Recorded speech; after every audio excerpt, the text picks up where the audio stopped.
But if you own a horse and carriage, you also made the same pay working as a school bus driver. To our right, a not-so-historical parking deck.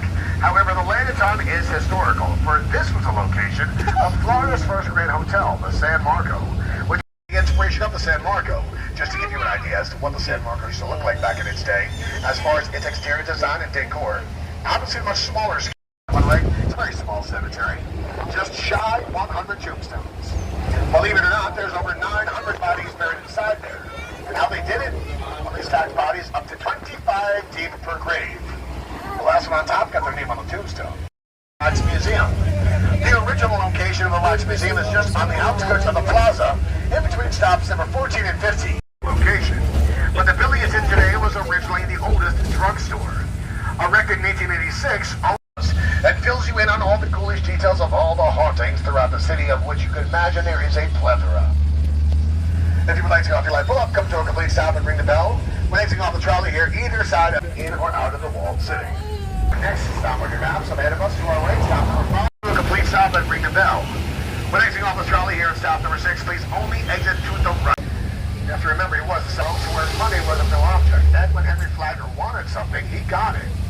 But he came down here to build hotels. So as I turn right here, to our left will be the Flagler College. The Flagler College was originally Henry Flagler's first grand hotel, the Ponce de Leon. Now what made this place stand out even much more than its size and beauty was, at the time, the Ponce de Leon was the first hotel to have hot and cold running water and electricity in every room. That was even before the White House had that. Electricity back then was still relatively new, so you can imagine it was still scary to a lot of people. So what Henry Flagler did to put his very wealthy clientele at ease was, he hired an entire staff of people he called switchers. That was then. In today's money, that would have been the equivalent of over 300,000. This church coming up to our right is Henry Flagler's church. This is the Flagler Memorial Presbyterian Church.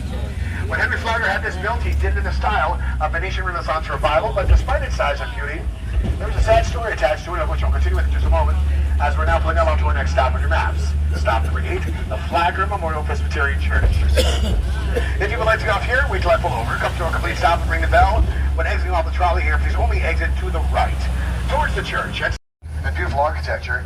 He did it for quite a sad reason. You see, Henry Flagler construction that I was talking about. Again, kind of looks like a concrete layer cake. There we go, to our right. Yep, that was the building that Henry Flagler saw that inspired him to start using poured concrete construction. Today now at the Villa's Arena Museum, every morning they put out 3 large photographs at the back you'll see in a moment. They put them out every morning to give you a bit of a teaser as to some of the things that you can find inside the Villa's. Now for those who may be curious, that's why I call it a corner. There's a meditation room nearby. It's not in the museum, but it's close by the name of Otto Leitner. Otto Leitner was a large collector from up north who owned a magazine called The Hobby, as he felt everyone should have a hobby. His hobby was collecting people's collectibles. Eventually, his collection got so big, he felt the need to buy a hotel to keep it in. And that's when he bought the Hotel Alcazar. And filled the hotel with that collection. Once he did that, he then turned it into a museum in his collection, to where today we now have the Leitner Museum. But for those who might remember how Henry Flagler spent over $84,000 when exiting off the trolley here at stop number 10, please only exit to the left, towards the museum, and step down backwards and stepping off a ladder using both uprights and handhills. Once again on your maps, this is stop number 10, the Leitner Museum. And for those who may be curious about the statue coming up on the left here, this is a statue of Pedro Menendez, the Spanish King's admiral who started the settlement here in 1565.